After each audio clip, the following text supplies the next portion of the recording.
Stay Tuned is part of the IWEP Podcast Network. Good evening, grave robbers, and welcome back to the television graveyard. We are your TV necromancers, Laura Prince and Noah Houlihan. We have come here tonight to examine the spirits of past television shows to find out which ones could be resurrected, should be resurrected, and which ones should stay doomed. This is a podcast in which we'll analyze the history, the hype, and the aftermath of shows that ran only one season or only one episode. With me, as always, is TV's Noah Houlihan. You're my only friend, and you're kind of a loser. Welcome to part one of currently anticipating 3 parts of Freaks and Geeks. Yes. So a little bit of admin, I guess, in the beginning here is we have a lot to cover. We have a whole lot to cover. We have watched the first 6 episodes of this 18-episode run. So Laura's basically going to take a lead in explaining what happens and peppering in the pages upon pages of research she has. Y'all, I have 21 pages in 6 episodes. We usually have about 5 or 6 pages for an entire series. So we have a lot to cover here. We're not going to go through all 21 pages because some of it's research for future episodes. But we've got a lot to do. And then I'll pepper in with like bits as we go through. We're going to do the best that we can with this one. Yes. So let's start by pouring one out.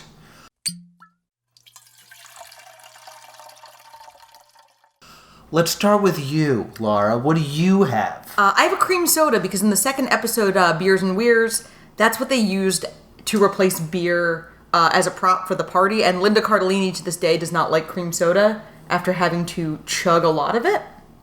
So I just went with a cream soda. That's very clever. Yeah. You told me to do this next part. I have the $10 cocktail. Yeah. There's a part in, I think it's episode 3.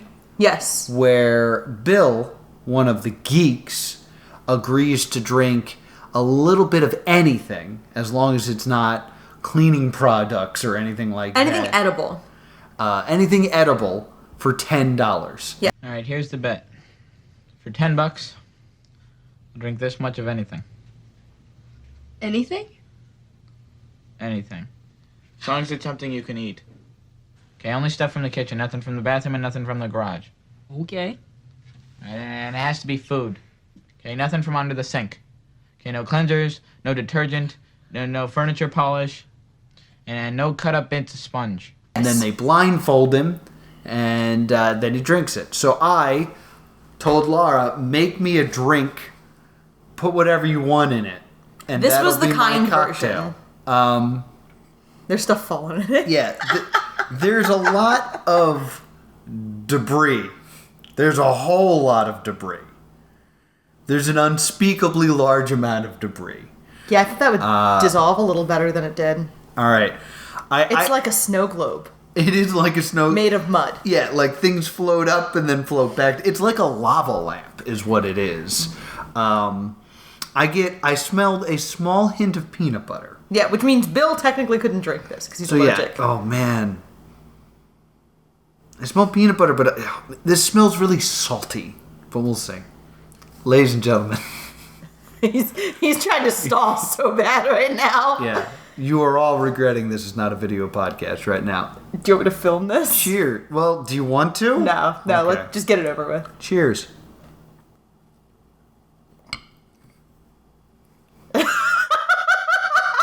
Oh, God. Noah is rocking back and forth. Oh. His glasses are off. He's making a face like I punched him. It hit me in the sinuses. Okay. Oh, that'll be the fireball. Okay. All right, I get... All right, so guess. All right. There's definitely peanut butter in it. Yeah, there are 5 ingredients. There's definitely peanut butter in it. There's definitely Fireball in it. Yes. I don't know if it's just because of the peanut butter, but I feel like there's the peanut butter whiskey in it. No. All right, so that's just because of the peanut butter. I'm getting that. Yeah. What kind of peanut butter? Oh, did you use the butterscotch? I did use the butterscotch peanut butter. You used my good peanut butter on this? abomination? Not a lot of it. I bought you that peanut butter. It's peanut butter forward, but peanut butter and the cinnamon is like really all I'm getting. Okay. Did you put maple syrup in this? No, the only maple syrup I have is glitter in it. It would have been too obvious. I actually thought that's what I was seeing at the bottom here. I thought about it, but so much sediment. I didn't want to use my good glitter maple syrup on this. Oh, I'm not having any more of that. Did you put a condiment in this? No. There's something that's like almost vinegary about it that I thought maybe you had put. Pumpkin beer? I put a pumpkin. Oh, there's a beer in this? Yes, there is a dogfish. You know what? That makes a lot of sense. There's a dogfish head pumpkin ale, some of it in there. Okay. I blended in some pumpkin spice goldfish. You did actually. That I think you just thought I was eating because I said I was. Because I also did eat a bunch of them while we were doing that. Okay, so this is just. Oh man, this is so spicy. And also, there's some Liquor 43. Oh. It's a half shot of Liquor 43 and a half shot of Fireball. Okay. Now knowing what it is, I'm going to take one more sip. I actually considered this a fairly benevolent way to do it. Because I had some ideas that were much less kind. It's too spicy. Like, there's too much, like, cinnamon nutmeg, like, from the beer and the Fireball for this to be enjoyable. I really think the peanut butter also makes it really unappetizing looking. Yeah. It makes me really thirsty. Alright, I'm back now with just a beer. I didn't finish it, so I will not be getting my $10. No. And I'm just going to be unpleasant for the whole podcast. You actually, he was going to drink like a finger's worth, and you didn't even do that. No, it was bad. I thought about making you actually what they made it out of. We'll get into it on the third episode. All right, so the pilot aired on September 25th, 1999. I'm going to be saying air dates, and it's not going to mean a lot in this episode. It will later. But it's going to mean more later. Yes. One quick little bit of admin I also want to say. This series of episodes might be lacking in clips because they love licensed music in this show. Yes. So, early apologies for that. The licensed music actually is a surprise tool that'll help us later. So this aired Saturday, September 25th, 1999. That's right. Saturday night death slot. Not even the Friday night death slot. The Saturday night death slot. So we open on a cheerleader talking to her football player boyfriend about how much they love each other. And then it pans down to 4 burnouts chatting underneath the bleachers. Yeah, I kind of like this, where it's like, this is the show that every other high school show is. This is ours. This is literally the other side of it as we move under the bleachers. And they kind of keep talking about, like, one character who we will know to be Daniel got in trouble with his family because he wore a death metal shirt to church. Yeah. And he mentions not believing in God, and another character who we will know to be Nick talks about, like, I've been in God's presence, and his name is John Bonham. Yeah.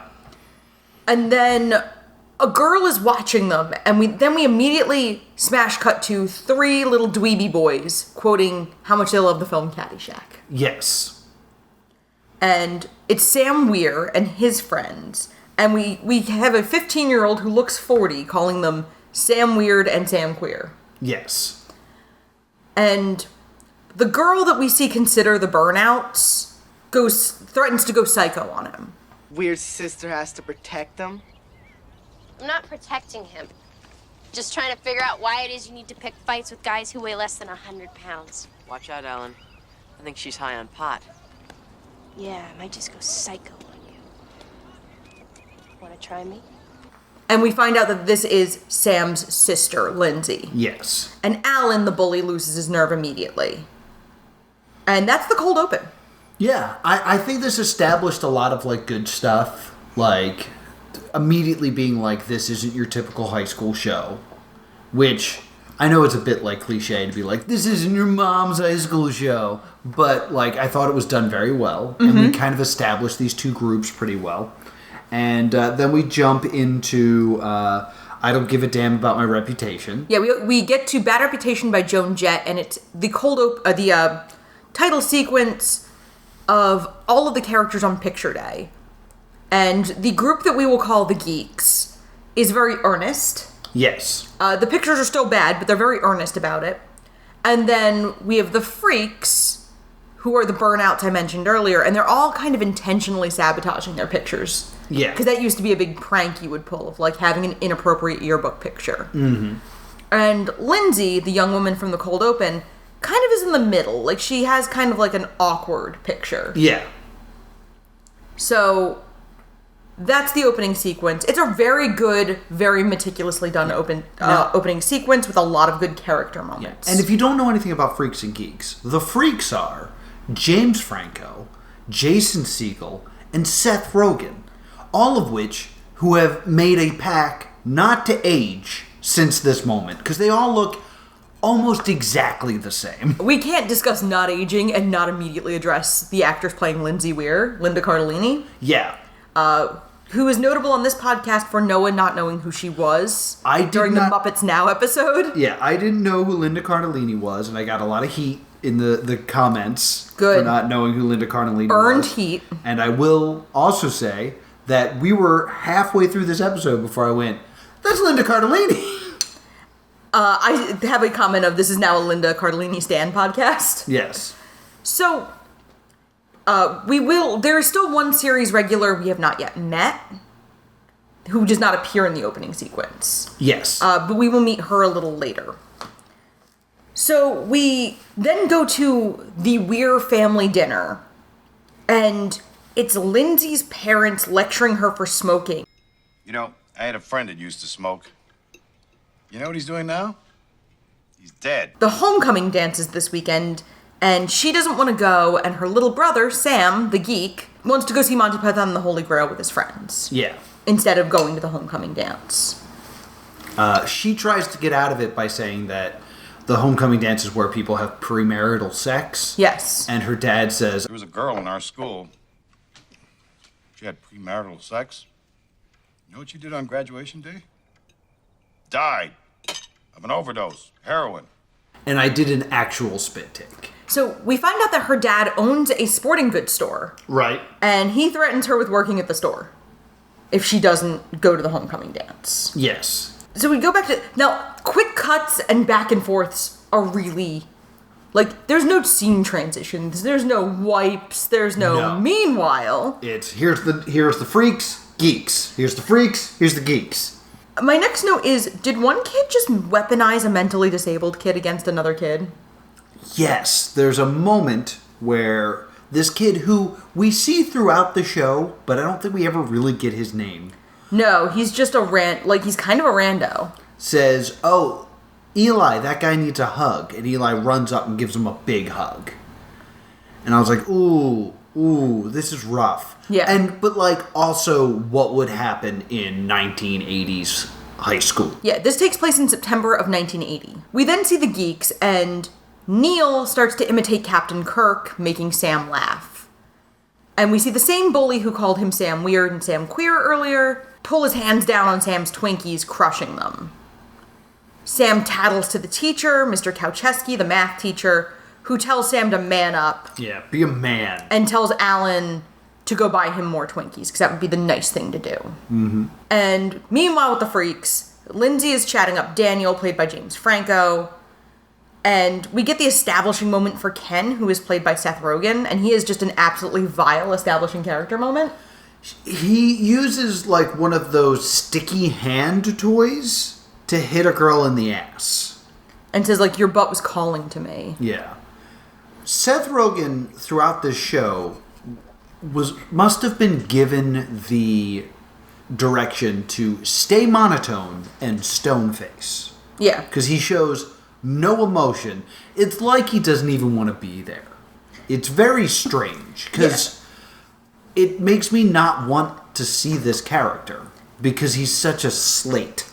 Yeah, he is easily, in this group of the first 6 episodes, he is the main title character we see by far the least. Lindsay is chatting up Daniel, and she's talking about how her dad is making her go to the homecoming dance and tries to get this group of burnouts to go with her. Because these are apparently her friends. A very square-looking girl is looking for Lindsay, and she stands, like, at the edge of the smoking patio because she's afraid to go a toe over the line. And this is Millie. Yes, Millie will grow to be my favorite character. If you're looking to picture Millie, she's like a proto-Barb from Stranger Things. And this is the first Stranger Things comparison I'm going to make, but not the last. Yeah. She's talking to Lindsay about academic decathlon, which is apparently something Lindsay has done for the prior 2 years of high school. Yes, she's a mathlete. And Millie is kind of, trying to pressure Lindsay into doing it again, and Lindsay's refusing, for reasons we don't really know. So the geeks, meanwhile, are staring at Cindy Sanders, who is a very... I love the way this character looks, because she looks very cute and approachable. She's not unattainable looking. Yeah, she kind of reminds me of like a Topanga. Yeah, big girl next door energy. Yeah. And Sam's friends are trying to encourage him to ask her to the dance. Mm-hmm. This is such a hard show to talk through. Yeah, because you have to jump between the two storylines so much. Yeah, and especially in the pilot, because you don't know the characters very well. So I have everyone listed by their actor name because we don't learn Seth Rogen's name. Right. So Ken... yeah, that's a good point, though, that like they do a very bad job establishing what these characters' names are. Absolutely. Especially because so many people get called, like, an insulting name rather than using their name. So it's hard to relate to any of these people. Like, we start seeing in my notes, Jason Segel is Nick. Yeah. Glass's friend is Bill. Mm-hmm. Because we start learning names partway through. And you gotta consider, I am taking notes, and it is hard for me to get the names. Yeah, it's tough. We also meet the last member of the Freaks, who is a mouthy blonde named Kim. Yeah. And she doesn't like Lindsay because Lindsay's a brain. That's just what she establishes. And she smacks Lindsay's bag out of her hand and, like, turns it upside down and throws all her stuff off the floor. And then Daniel and Nick help Lindsay pick her stuff up. And they're like, don't listen to Kim. She's just like that. And Alan is bullying both Sam and Bill. So we get these, like, things of these two characters getting bullied. And then we see Eli, the mentally challenged boy from earlier. So, yeah, the thing with Eli that's happening is he's just desperately asking any girl to go to the homecoming dance. Homecoming, yeah. Because he doesn't have, like, the social, like, wherewithal to know that it's kind of uncouth to walk up to a girl, ask her to prom or whatever, the homecoming dance, and when she says no, to just turn to the next girl and ask her. So, like, it's really awkward. Everyone's kind of, like, snarking at him. So Lindsay's just like, well, I have to go to this dance. Might as well do something, right? Yeah. And walks up to Eli and asks Eli to take her to the dance. And he is overjoyed. Yeah, and it's, like, actually it's a good establishing character moment for Lindsay, too. Yeah. She is the kind of person who's doing what is right. Mm-hmm. Remember this. We are going to lose this quick. We're going to lose this quality in Lindsay, yes. And she leads him away from the jocks who are bullying him. And then we meet the gym teacher, and Noah is the happiest. Yes, it's Biff from Back to the Future. It's Tom Wilson, who I love. And he says he's gonna give the class an easy day. He's gonna do them a kindness and do them a favor. Dodgeball! Yeah, it's dodgeball time. And that's such a true gym teacher thing. Yeah. Instead of doing, like, training for the presidential fitness exam and having to do, like, calisthenics, like, I'm gonna do you guys a solid and we're gonna play dodgeball today. And then it seems that he's like, all right, we're gonna break up the teams by height. Yeah.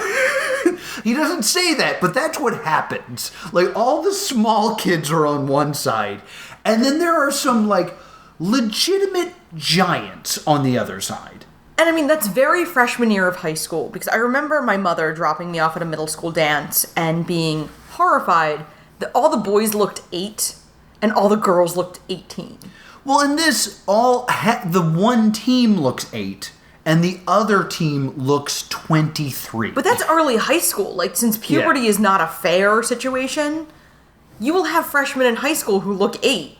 and you will have freshmen in high school who look 20. Because I recognize... Just depends on how hard the puberty stick hits you in your freshman year. I recognized one of the bully kids as being Reggie Ray from Not Another Teen Movie. The kid that gets all the concussions. Yeah. Who is a brick house. Mighty. Yes, and on the other side is, for the geeks, you have Sam Levine. Sam the Man Levine, who is a tiny Jewish boy. So it does a good job of establishing that, like, feeling of, oh, I'm not an athlete and everybody's an athlete. And Alan, who's, like, the lead bully for the Geeks, is Squints from The Sandlot. That's so strange. That's strange information. And it's worth mentioning. So we get the scene of Dodgeball, and it's Sam, Bill, and Neil, who are our 3 geeks, cowering against the wall. And then Sam is the last man standing. Well, I love the part where the bully Alan is trying to kill Sam. Yeah. And the other members of Sam's team going, get away from me! That psycho is trying to kill you. And so Sam is the last man standing, Alan waits him out, and Alan throws the ball at Sam, who somehow accidentally catches it. Yeah. So Alan is out. And then Mr. Fredericks, who is Biff, tells him to throw the ball back. Throw it back. So then he throws the ball back. A kid intentionally doesn't catch it. Yeah. So that the rest of the team Can pummel him. can hail him with dodgeballs. So, meanwhile, we go outside, and the same guys who were kind of giving Eli a hard time before are giving him a hard time now, talking about politics. Mm-hmm. And they're kind of trying to they're bullying him, but in a very subtle way where they could pretend they were just having a conversation with him. Mm-hmm. And they're trying to get him to say political opinions they believe are dumb. Right. Because Eli probably isn't very active in politics, based on how his characterization. Right. And Lindsay, trying to defend Eli, calls him a slur. Yes. Which in 1980 was not an unacceptable term, but is in 2022, and we won't be saying it. So basically what's happening here is... I'm making them laugh, right? Yeah, not this way. There's a good kind of laughing and a bad kind of laughing. This is bad. Eli, they're only laughing at you because you're retarded. I'm not retarded. I'm special. I'm special. Eli, you are special. Yeah, I know. I'm sorry. I know you're special. They're being mean to you. I'm not retarded. Okay. You're retarded. I'm sorry. No, I'm not retarded. I'm special. I don't want to go to dance with you. Please. No. Eli is now basically like, you've called me the R-slur. I don't want to go to the dance with you anymore. Yeah, and I know that that's bad. Mm-hmm. Like, I don't recognize what these other people are doing is bad, but using that word is a bad thing, so he blows up at her. Yeah, the subtle bullying was not picked up by Eli, but he knows what that word is. Yeah. So, like, it's interesting, kind of like this ignorance is bliss. He had no idea that these people were making fun of him, and he was actually very happy. Yeah. And now he's very upset, and he runs away, and he falls and breaks his arm. Yes, and then we go to commercial right after he falls and breaks his arm. Yeah. That is the moment the ratings start to tank for the show. Really? Yes. Because I found that such a fascinating moment. Because, like, in that situation, nobody's wrong except for the bullies, really. Like, everyone's motivations are pure. Yeah. And, like, something terrible happens, and that's, like, life. Like, it's a scene I've thought about a lot since it happened. I don't think it would make me turn the channel, but it's definitely not my TV-friendly storytelling I'm used to. Right. And it's also rough if you were watching something marketed as a teen comedy. Yeah. And your hero has just used a slur, and, like, now this... Yeah, and, like, just to be clear, though, like, this is being said in a time before it was a slur and when it was more of like the word you used. Yeah, in 1980, yeah. Yeah, that was the word you used for someone with a learning disability. So, like, she is not attacking him. Yeah. But based on the commentary on the DVD, ratings started to drop right here. At that moment. Yes. Wow. So we get back from commercial and we meet Jeff Rosso, the guidance counselor, who is an aging hippie. Yeah. And he is awkward and he's trying and he like is desperately trying to connect with the students. Yeah. I felt this like so much in my soul as someone who still maintains a friendship with their high school guidance counselor. Like I was like, yeah, it's Eddie. Or in the show it's Jeff. And then we meet two other geeks. Harris, whose name I don't get until episode 6, but I'm going to use now because I don't want to make it confusing.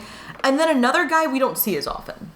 Yes, and Harris is supposed to be like the sage? He's like the nerd sage. Like, since he's only a year older than the other geeks. Yeah. But he's just like, I understand how high school works, I can help guide you through this. This is really the moment where I'm like, this is two different shows. Yeah. Because, like, the freaks are all kind of like this rowdy, more realistic even, like, no smiley faces, like, downer of a story. This whole nerd sage thing kind of reminded me of Disney's Recess. Okay. Where it was like, yes, this is the sage, those are the Ashleys, and over here we have the king of the schoolyard. I mean, I did find elements of Recess to be really realistic in a weird way. They talk about the Cressman conundrum and how Sam's only hope of dealing with Alan is to fight Alan. And Neil and Bill want to stay out of it until Neil runs afoul of Alan and he ends up getting dragged into it as well. Mm-hmm.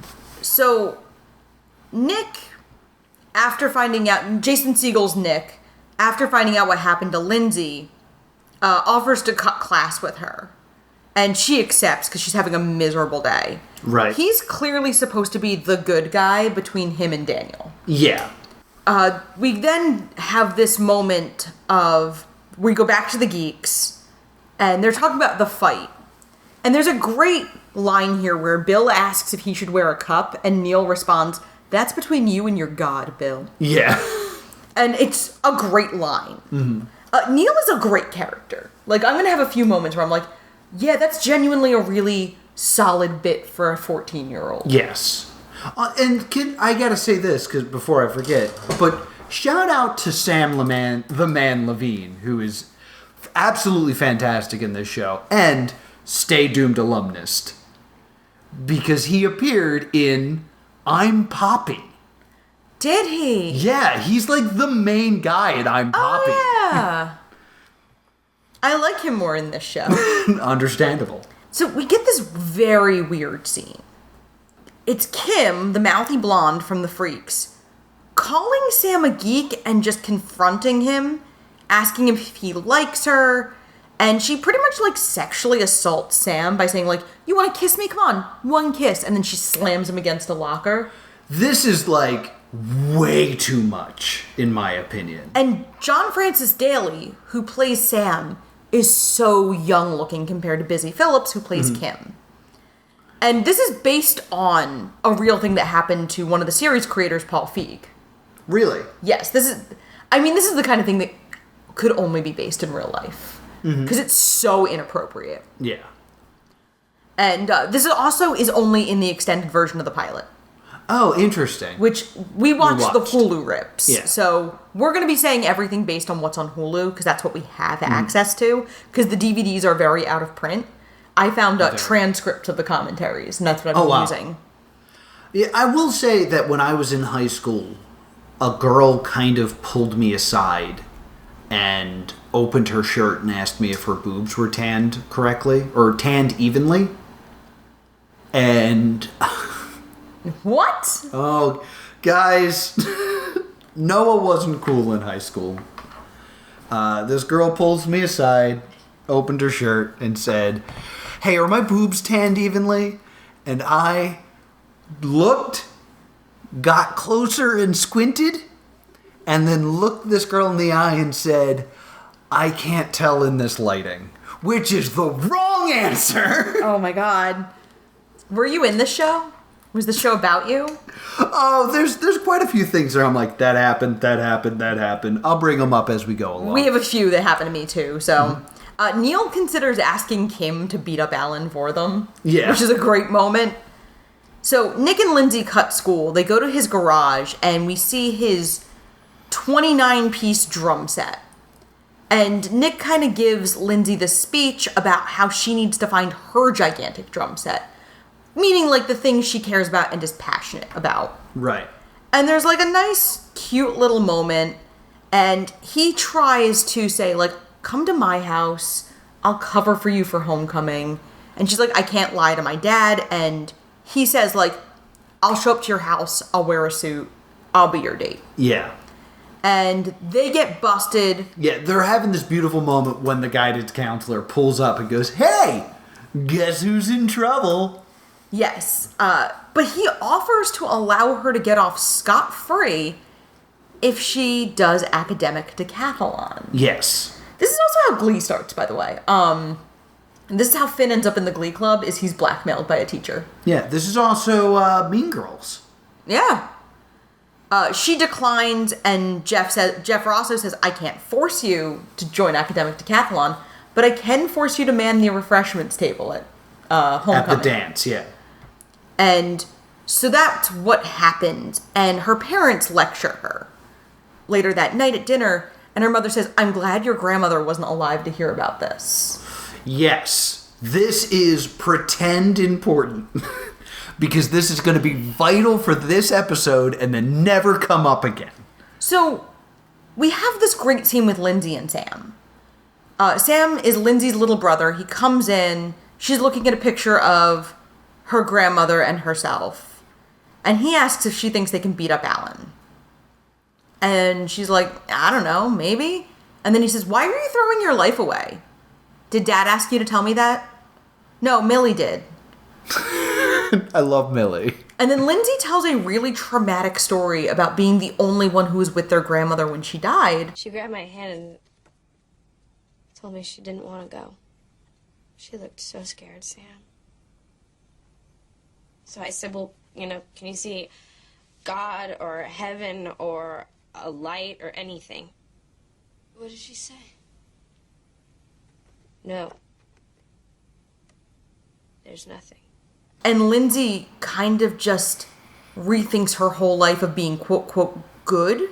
Yeah. And my next note is Noah somehow doesn't realize the lead of the show is Linda Cardellini. So yeah, this is when you realize This is when I'm like, wait a minute. That's Linda Cardellini. I'm very dumb. So we get the Geeks preparing to fight Alan. Sam is... Wait, we cannot just gloss over this grandmother thing. Okay. Because basically... The idea, she's always wearing this, like, green jacket. Yeah, that's her father's. That's her father's, and that's, like, that's her kind of becoming this new person. Yeah, it's her armor. And basically, the plot of the show, which is being revealed here, is Lindsay is a straight-A student that no longer wants to work to be a good person because there might not be a heaven. Like... That's a very heavy thing to drop on an audience in, like, a small conversation. Yeah. And have that be the driving force of the whole show. Yeah. All right. Now we can talk about how... Because I'm also pissed off about this. They are going to fight Alan. Yeah. And they play the first couple lines to Renegade by Styx. Yeah. Oh, mama, I'm a here in the life. I don't actually know what the words are. But I hear that, I'm like, oh my god. Styx by Renegade is an awesome song to play during a fight. Yeah. So I'm like, this is going to be great. And basically, it is 3 geeks. Oh, no, I'm sorry. It's 2 geeks. No. It's Sam... excuse You're me. right. Correct me. It's Neil, Bill, and the third nerd who's not Harris or Sam. Yeah, who's it's not the sage. other guy. Who's there for the show. And because Sam gets caught up talking to Cindy. And his attempts to ask her to the dance are intercut with the fight. Yes. And he finally is out with it. And she already has a date, says she'll save a dance for him. Meanwhile, the three nerds have survived the fight and do rip Alan's shirt. Yeah, they just kind of keep tackling him. Like, no strikes are thrown. Oh, it's a perfect fight. Yeah. For what the show is. Yeah, because they don't know how to fight. Yeah, there's no choreography. They are hoping for the best. They are just flying limbs, but not like actual punches, just flailing. Mm-hmm. And I must stress, they do not play Renegade. No. And I really want to stress this because this is going to be a theme that I see throughout this show, which is they set up an expectation, they make a surprise left, and you kind of sit there going, I don't know if that was better. No. This show sometimes seems to think because it subverted a trope, it's great. When sometimes you just need to play Renegade. So we get to the dance and Come Sail Away is playing, but the slow part, that's important. And we're at the refreshment table and Millie is jamming out and Lindsay is dissociating. And Sam comes in and sees Cindy talking to her friends. He comes up, says hi, and asks her for the dance. And she agrees, and he awkwardly leads her to the floor, and it seems to take forever. And just as he brings her out to the middle of the floor, the song picks up tempo. Carry on. And we see Lindsay see Sam dancing with Cindy, and she truly smiles. Yeah. And she sees Eli standing alone. In a sling, because his arm is broken. She goes out. We don't hear what she says to him. And she leads him to the dance floor, and they fast dance. And she pulls off her jacket. Yes. Which I'm like, symbolism! They both smile, and we see some dude make a comment, and Kim looks at them, because Kim's at this dance. Yeah, for all these people to be too cool to be at the dance, they're all at the dance. Really just Kim, because I don't think Daniel is there. I don't think we see Daniel. Kim is with people I don't think we see again. And the only other person is Nick. He's sitting on the stage, and Lindsay clearly doesn't know he's there. Yeah. And that's how the episode ends, with this kind of beautiful, bittersweet, happy-ish ending. Yeah. At this point, I'm in love with this show. It's a really good bittersweetness of there's a victory for Sam, but not a total victory. Yeah. He dances with Cindy, but it's not a romantic slow dance. It's a, awkward fast dance. Nick likes Lindsay, but she doesn't know it yet. Lindsay makes amends with Eli and seems to be rediscovering who she is. Yeah. At this point, I'm, super on board with this show. I think it's, It's actually a very nice, short film. Yes, and was filmed to be so. Oh, really? This was filmed to be a complete story if the show never got picked up. Yeah, that makes sense why she takes the jacket off and all that good stuff. Yes, so the pilot, like many other pilots, was filmed to be able to kind of be self-contained if it never became anything else. Yeah. Yeah, if this is all there was, this would be a nice slice of life, very Empire Records type feeling. And we would have absolutely been like, this is a hard stay tuned. I would have loved to have seen what happened. The tone is very funny. It's a little rough at times, but more in a realistic roughness. So we are 40 minutes in, episode 2. Yeah, let's rock. All right. So this is Beers and Weirs. And Lindsay and Sam's parents are going out of town because they are going away on some sort of business trip for her father. They're going to a business conference. Yes. For small business owners. Nick is mourning the death of John Bonham. Yes. And they're talking about grifting and shoplifting. This is the burnouts. And Nick kind of invites everyone to go to the movies that weekend, and then Lindsay pipes up that she has to watch Sam because her parents are out of town. Yeah. The freaks hear this, and they goad her into letting them have a party. Yeah, they're going to have a kegger. She, at this point, thinks it's just going to be them. Right. And Daniel asks everyone for $10 for the keg, and Lindsay goes to pull the money out, and Nick's like, no, house doesn't pay. Yes. Which is this very, chivalrous moment for high school. Yeah. Bill and Neil are spying on her, and they're worried about her. Yes. The next scene is the best scene of the series so far. Oh, this is wonderful. The sober student improv players. It is... Oh, it's so perfect. It is so perfectly done. Where it is... the play about, or the improv show about why it's important not to drink and drive. Yes. And it's Millie and 2 other students. Mm-hmm. And Millie is acting. If you drive right now, you're not only a danger to yourself, but you're a danger to everyone else on the road. You're like a loaded gun. I didn't want to hurt anyone. We know that. What do you say? Will you give me your keys? And this is one of those moments I looked over at Noah and went, hey, Noah, find us in this scene. And he goes, we're both on stage, aren't we? And I was like, we are. Oh, yeah, I did these little things. Yeah, the longer the series goes on, the more I identify with Millie. Yeah. Because I started out identifying with Lindsay, and then I hard left into Millie.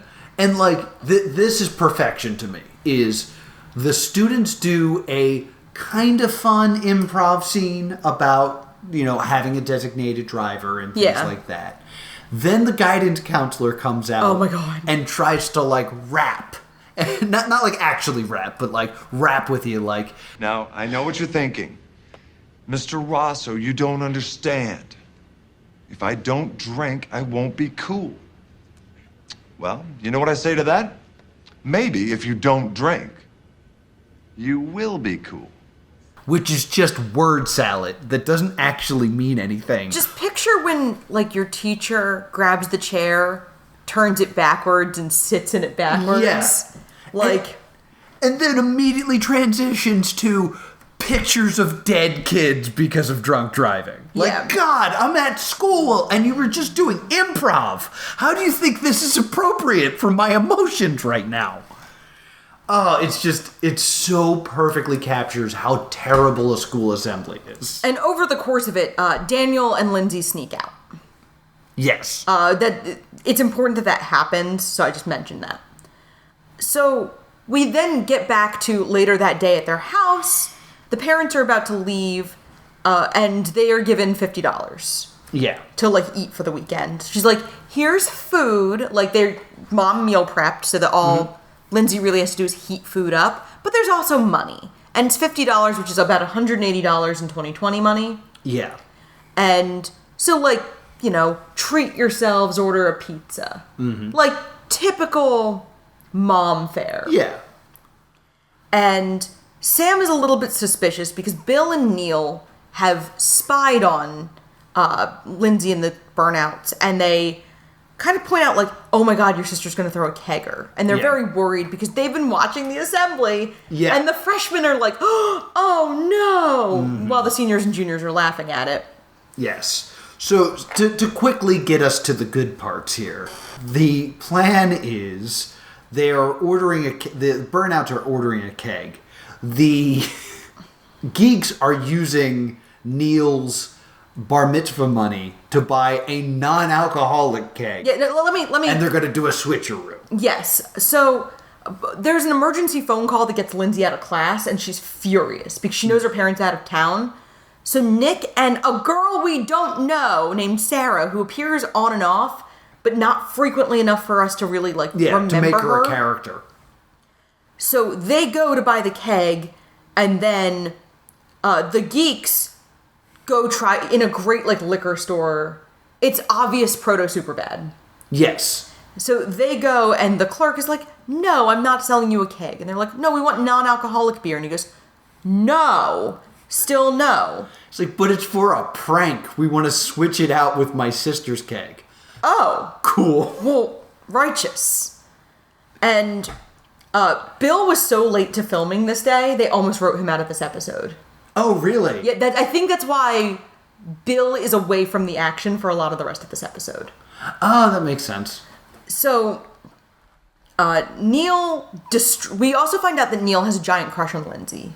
Mm-hmm. This is new information. And it won't be important later. Correct. This is the only episode where it ever comes up. And Neil is trying to distract Lindsay by talking about music and what she's going to play for the party. And she says, oh, I'm going to play some Sabbath. And Neil goes, it's Friday night. It's a great night for the Sabbath. Which is a great joke for a 14-year-old. Fantastic 14-year-old joke. That's because Neil is Jewish, and it's just an incredibly solid joke for a 14-year-old. Mm-hmm. So everyone arrives for the party. The boys successfully switch the kegs and hide the real keg up in Sam's room. And somebody comments that the beer doesn't taste good. Neil's like, oh, it's imported. And then they all assume, because Daniel's kind of a scumbag, that he bought the cheapest beer and pocketed the difference. And everyone kind of accepts that. They only have one keg, which is 165 beers. Mm-hmm. I looked it up. And Standards and Practices says that underage people can drink on screen if something bad happens to them. Oh, interesting. So we get a lot of setup. We have Sam moving all the breakable stuff to his parents' rooms. Mm-hmm. Millie is disappointed in Lindsay. She shows up to the party and announces that she's not going to drink, and I'm going to have more fun than any of you. Yes. Which is cringy and totally something I would have said. And, like, this is another case of, like, I'm unsure what the show wanted. Because the whole non-alcoholic beer trick is a plot point we're very familiar with that happens in Clone High. Yeah. And there is a moment, these lines happen back to back. One kid says, wow, I've had 5 beers and I'm not even buzzed. And then the camera moves to the geeks going, wow, it's working. They think they're drunk. It's like, it's got to be one or the other. You can't have them saying, I'm not drunk, what's going on? And have them going, look, they're acting drunk even though it's non-alcoholic beer. Well, when this guy says, oh, I'm not even buzzed, another student convinces him it's because he's a champ. Right. But the camera doesn't even cut. The camera moves to the geeks going, look, they're acting drunk. And they're not. They're talking about how they're not drunk. There's a great moment where you see the male student who was in the sober improv club drinking. And somebody's like, aren't you one of the sober student players? And he went, I did it to look good in a college resume. And that is immediately accepted. Yeah. Everyone's like, oh, you're way less lame. Yeah. So everyone does start pretending to be drunk. And we see these 4 older dudes who Daniel invited who are like in their like 40s. And hard 40s. Yeah. And they're already hammered. And they know Kim. And one of them throws Kim over his shoulder and smacks her ass. Yeah. And so we now have this like dangerous element of these older guys at this party. So these are the things we're setting up. Yeah. The usual house party without parents getting way too out of hand. So we have this moment with Lindsay and Daniel in her bedroom. And we're really kind of building that Lindsay has a crush on Daniel in this episode. I'm saying in this episode because continuity, I don't know her.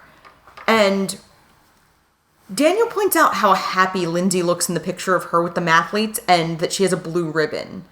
And he mentions never having won a blue ribbon for anything in his life. And this all cuts away to Bill drinking the real beer while watching the TV show Dallas in Sam's room. Yeah. Which is a funny, like, intercut of Bill slowly getting drunker. Actually drunk. Because he's drinking the alcohol beer. So Millie, blessings on Millie, starts to play Jesus Is Just All Right With Me on the piano. Mm-hmm. And it grinds the party to a halt. And Nick jumps in with her and joins in, and then everybody's kind of cool with it. Yeah, they just start rocking out. Jesus is just alright with me. Jesus is just alright, oh yeah. Jesus is just alright with me. Jesus is just alright. I don't care what they may say. I don't care what they may do. Jesus is just all they may say. Jesus is just all right. Come on, let's do it. And you see Millie have this like little gratified moment. Millie kind of gets a win in this episode, which I want to point out anytime. Millie gets several wins in this show, and maybe the only one. Ken, meanwhile, looks like he's considering yeeting himself off the roof during this. And he bumps into the older man who headbutts him. So, Judd Apatow, this happened to him. Judd Apatow and his friend walked past Gary Busey. Really? And the friend accidentally bumped Gary Busey, and Gary went, "You want to go?" Oh my gosh. So, this was based on a real incident. Daniel diffuses the fight, and Cindy shows up just at this moment. Sam's crush. And Cindy mentions being the DD. And I'm like, how old is Cindy? How old could you be and drive in Michigan in 1980? Because I assumed they were freshmen, but I guess not. We don't Maybe know she's a about Cindy. sophomore? Yeah, she might be 16. She might have her permit and no one cares because it's this 1980. And Lindsay assumes she's wasted because she's had 5 beers. And she is looking for Daniel and finds him in her room with Kim hooking up. Yes. And Kim goes, "Don't worry, we threw your teddy bears on the floor." And she wanders out, finds Nick outside, tells him what she found. And Nick, gives her a pep talk and offers to clean up the party. Mm-hmm. And they hug it out, and it's like this... It starts off as being, a nice moment where you're like, oh, she has a thing for Daniel. But Nick's, the good guy she should be with. And then he, outside on her lawn, tries to reach up the back of her shirt and go for her bra. Yeah. She is horrified, and he tries to make excuses, including that John Bonham had just died. Yeah. This is, very awkward. She runs up to her parents' room, which everyone's been weirdly respectful of. Yeah. And Neil goes in to talk to her, and they have this heart-to-heart, where she's like, "I'm so wasted." And he gives her, a pep talk and tells her how great she is. And while this is happening, they're looking for money for another keg.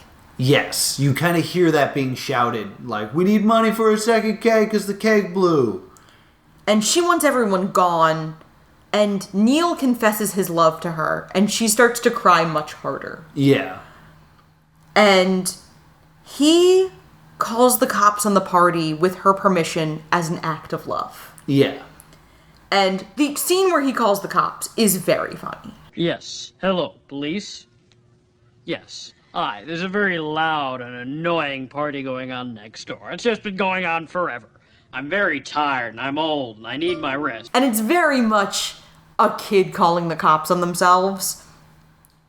And Lindsay kisses him on the cheek out of gratitude.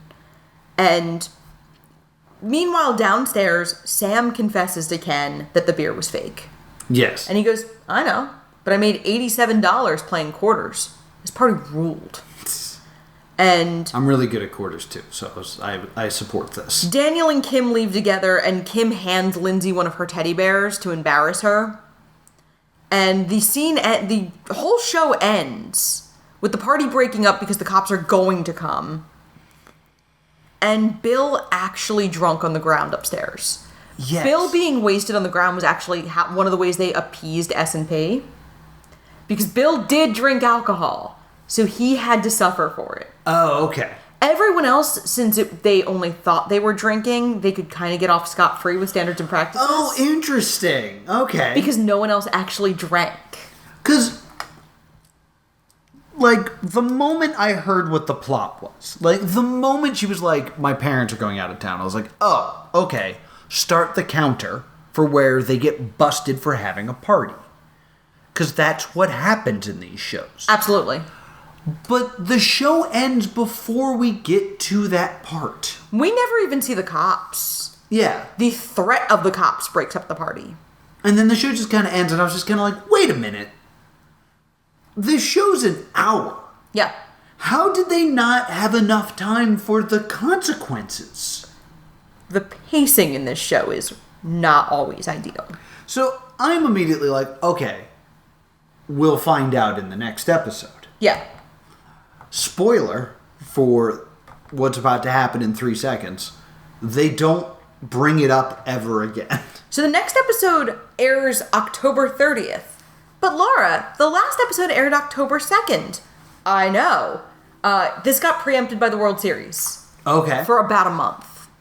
Because you know what helps a fledgling show build an audience? Vanishing for 4 weeks. Yes, after 2 episodes. This is the $10 cold open. Yes, we've already gone over that. This episode ran short, which is why this cold open is so incredibly long. It is really long. So Sam and Neil put in like mustard, salt, sardines, pickle juice, vinegar, soy sauce, chili, dairy creamer, jelly, and mints.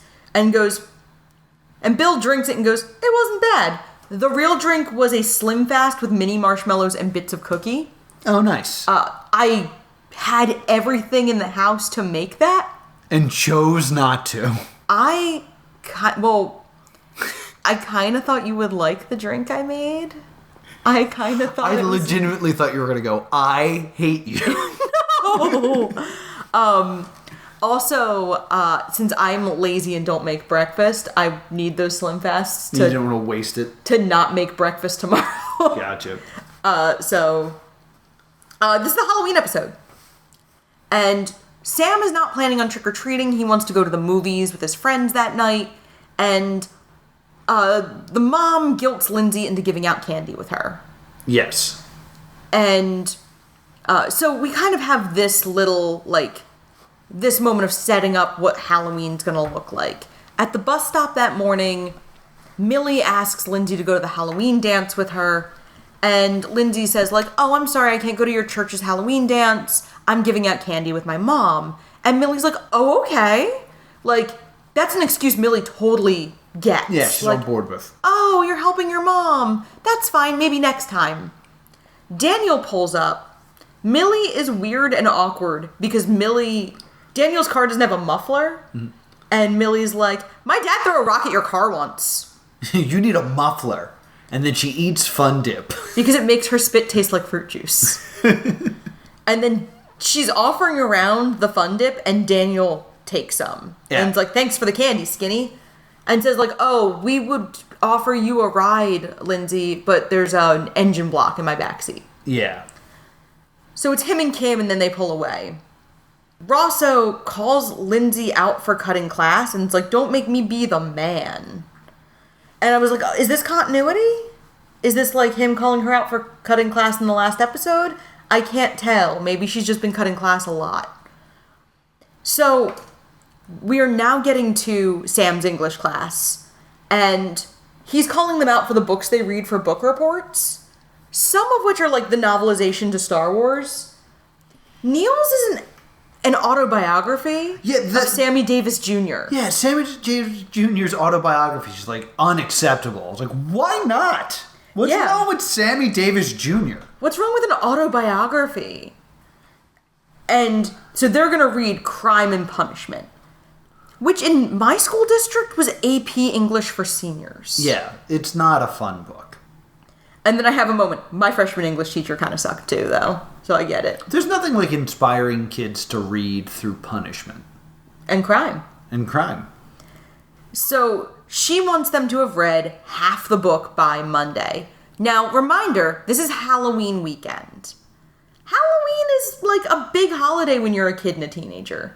There is a lot of discourse about Sam being too old to trick or treat. Mm-hmm. But, like, Halloween hadn't become an adult holiday yet. Like, it was still kind of like, you're on the vestiges. Halloween parties were a thing. Obviously, Millie's church has a Halloween dance. Right. So, we get to the smoking patio. Daniel and Kim are being gross. Ken is complaining about them being gross and schmoopy. And Kim uses an accusation that Lindsay had narked on someone about doing marijuana.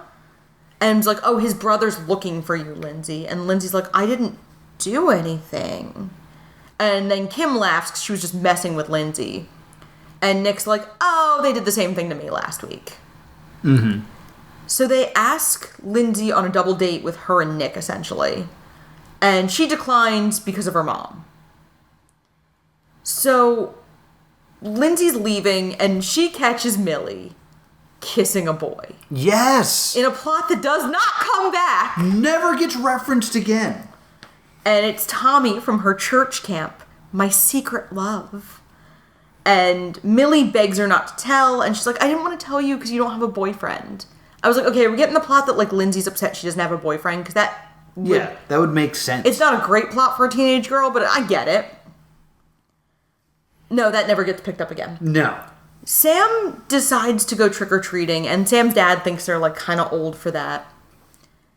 And they talk to Harris, who is the sage, and he's like, hippies are gonna put heroin in the candy and make everybody addicts to distract from the 1980 election. Yeah. Because Halloween is right before Election Day. Yeah, they're also going to take poop and cover it in chocolate. Yes. And the mom is giving away homemade Halloween cookies, which is important. Yeah. Bill is the Bionic Woman, and we get a montage of Bill being the Bionic Woman. Yes. And Neil being Groucho Marx. This is so long. Because the show ran short. This is another thing because the show ran a little under. This is where I write down, oh, right, this is Judd Apatow. Yes. Because I was like, oh, right, everything has to take forever. So, we get to Halloween night. Sam's friends arrive to go trick-or-treating. And Lindsay, instead of telling her mom she's not going to give away candy with her, literally just bolts. She just flees out the front door when Daniel pulls up. And Ken is with them because his plans to go see a Ted Nugent concert have fallen through. So we get them kind of like being obnoxious. Kim is just awful.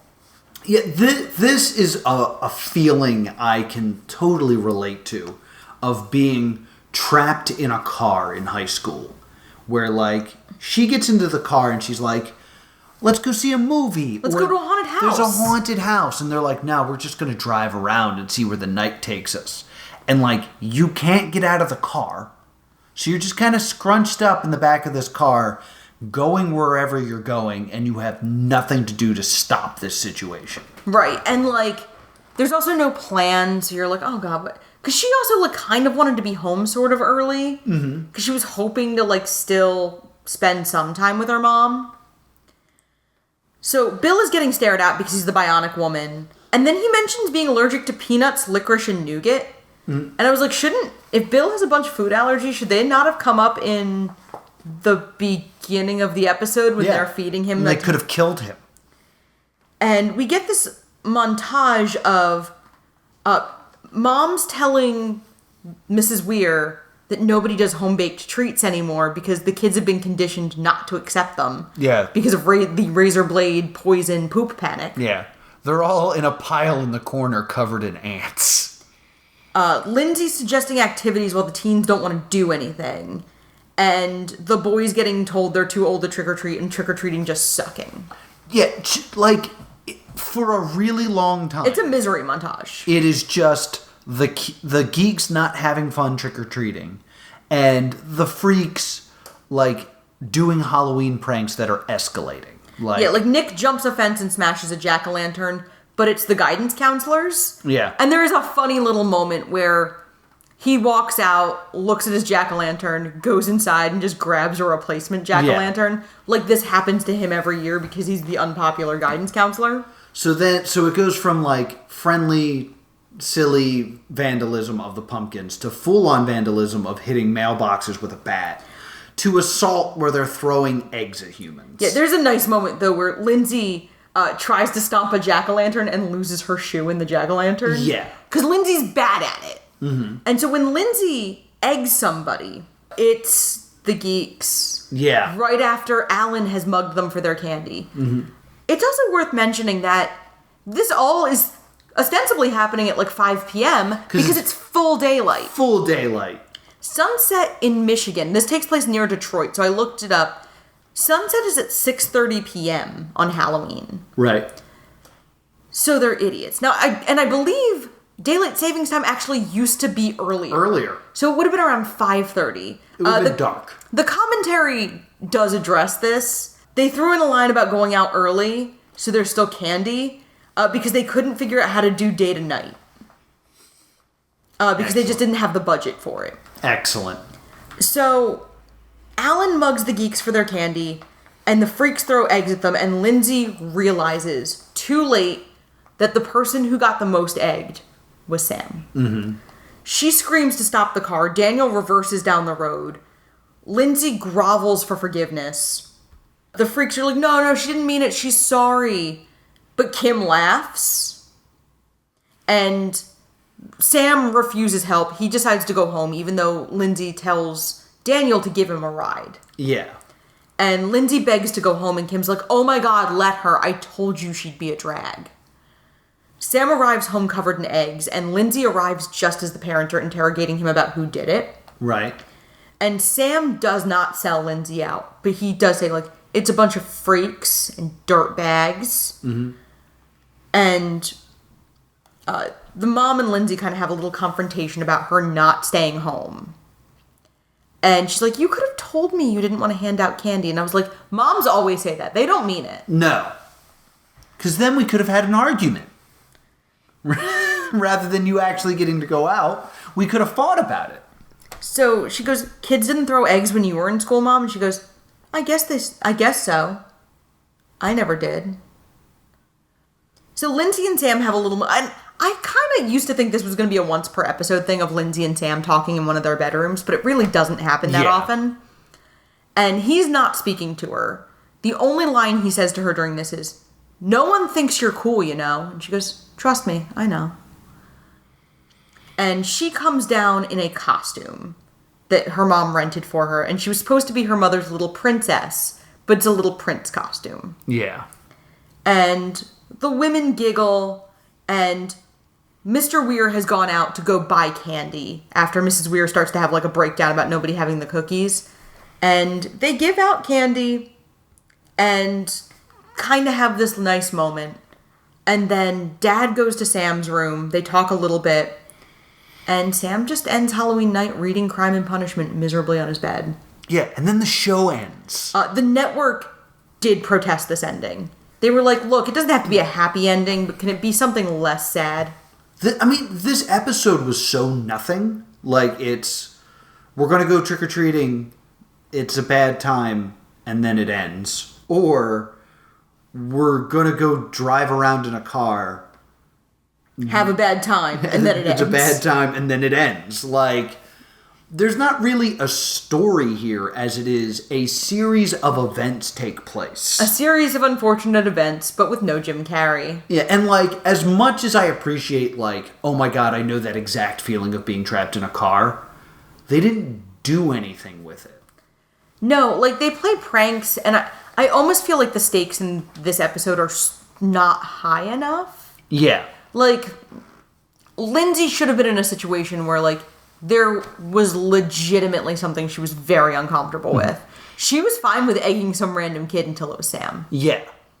Like, it makes everyone kind of unlikable. And, like, when you have a TV show, everyone should have an objective. Yeah. And then things get in the way of the objective. Right. The objective in this episode is, I just want to have a good Halloween.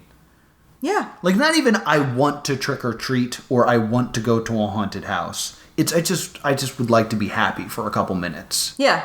And then the show can't even give them don't. that. And like, There's a joke that we started making where after this episode, we were like, think of all the fun things they could have done. Yeah. We could have seen them go to the haunted house, and then there could have been shenanigans. Like, they also made sure we didn't have a good Halloween.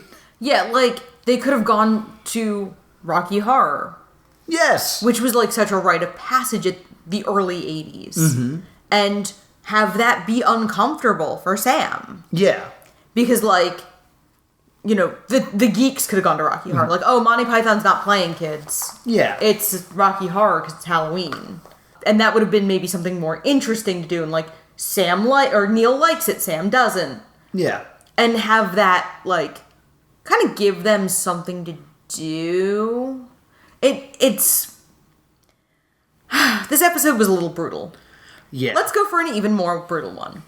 So, episode 4 aired in some markets on April 30th, but in most markets did not air until the show had been canceled and was being rebroadcast on Fox Family. Yes. This is when the show starts to air out of order a little bit. So, this was the most edited episode. The network did not want to air this episode because it was, and I quote, too scary. Yeah. There's also a note I have when I was doing the research for this that's going to come up several times over the next 3 episodes. The creators of the show hate Dawson's Creek like the show Community hates Glee. Yeah. A lot. Mostly because they kind of saw it as their competition and why they weren't doing as well. We open on Millie bringing in donuts for her French class, and Daniel charms her into giving him a donut. Yes. Because Daniel is allegedly charming. Mm-hmm. And then... Nick wants one too, because Daniel got one. So she makes Nick take one of the plain ones, and then Kim smacks them out of her hand. Yeah. And Nick grabs his drumstick and just kind of puts a bunch of the donuts on his drumstick and is just eating them off the stick. Yeah. The floor donuts. Yeah. Have some respect for yourself. Yeah, those are floor donuts. And we meet Karen. It's Rashida Jones. Yes. Playing another Karen. Yes, you might know her as Karen from The Office or... Ann Perkins. Ann Perkins. She's upset because her boyfriend has just dumped her. Yes. So we get this silly moment where a jock is gesturing wildly in the hallway and he like throws his hand out, but because he's huge, he smacks Sam in the solar plexus and knocks the wind out of him. It's 100% done on purpose. Yeah. Yes. This is something I experienced in high school. There was a kid I went to school with who had a bit of a limp, and me and my buddy Jay were coming down the steps, and we watched these 2 kids like goofing around, and he pushed another kid into the kid with a limp, and they slammed against the lockers. And me and my buddy Jay just dropped our books, and we're like, we're about to have a fight. And this kid pulled himself up, looked this kid right in the face, and just went, I'm about to kick your ass.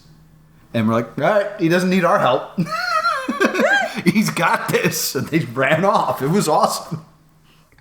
So, Sam accidentally ends up at Karen's locker because it's very close to his, and he's trying to get into the wrong locker. Mm-hmm. So, she bullies him, calls him a geek, and then... makes fun of him for not having pit hair? Yeah, grabs his shirt and pulls it up and looks at it. Yeah. Because one of the only continuity things is that he doesn't have pit hair. He doesn't have pit hair. And then she writes geek in lipstick on the locker. And I am revolted because that lipstick would just be gone to me. Yeah, that's dead lipstick. You're not putting that on your mouth. Like, I dropped a lipstick at a friend's house, and the friend had cats. And the lipstick was covered in cat hair, and I just went like, well, it was nice knowing you, lipstick. Mm-hmm. I can't imagine intentionally using it on a high school locker. So, ew. Lindsay goes and sits with Daniel, Nick, and Kim at lunch, and Kim is gossiping about Karen sleeping with Ricky's brother. Yeah. And getting caught.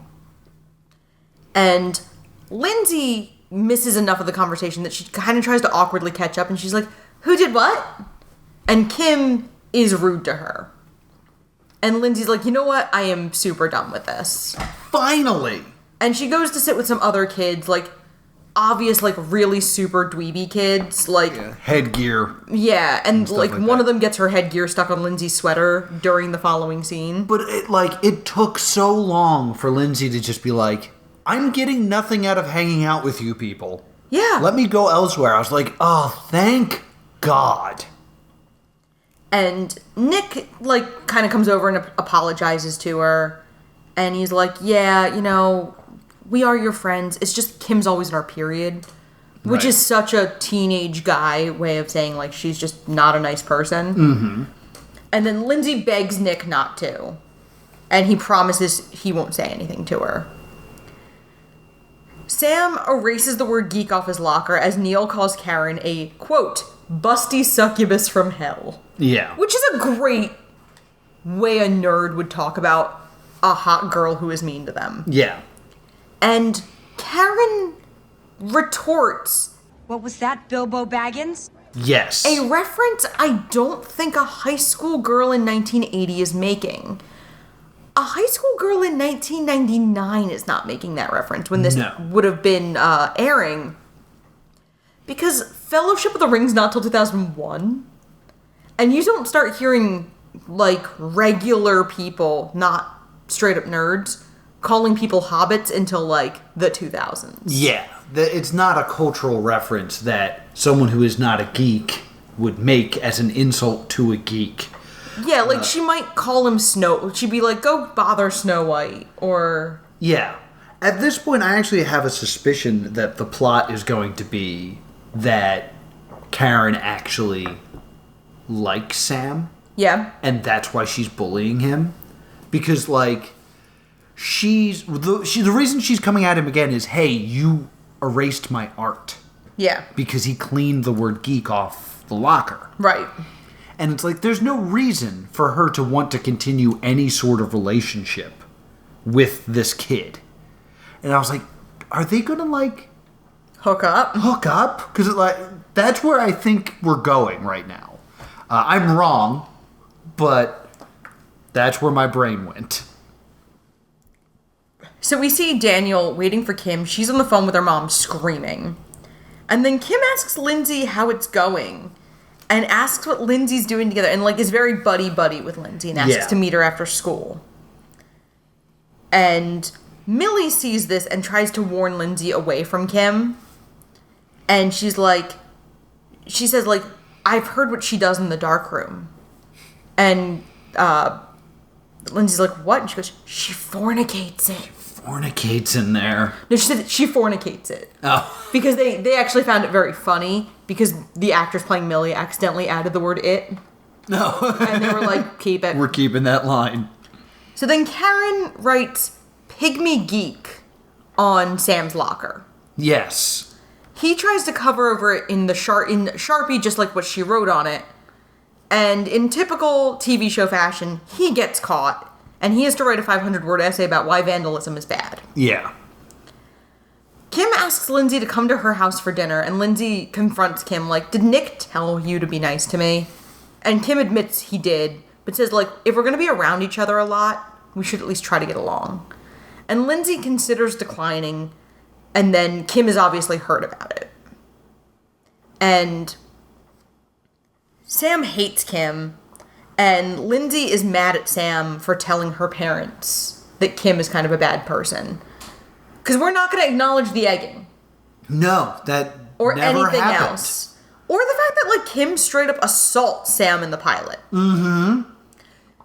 Lindsay's establishing character moment is standing up for Sam against Alan. Yeah, and that's gone. And that element of Lindsay has long since died. Mm-hmm. Lindsay then calls Sam a geek. And then she's like, I'm sorry, I'm kidding, you're not a geek, you're my brother. And Lindsay asks her to stop picking on Sam. Asks Kim to stop picking on Sam when Kim comes to pick her up. Yeah. So we find out a little bit more about Kim. Her Aunt Kathy was in Hollywood. She was an actor, and she gave Kim the car. Yes. She's driving this old crappy Gremlin. It's a hunk of crap. And Kim Kim's parents really like Lindsay based on what they know.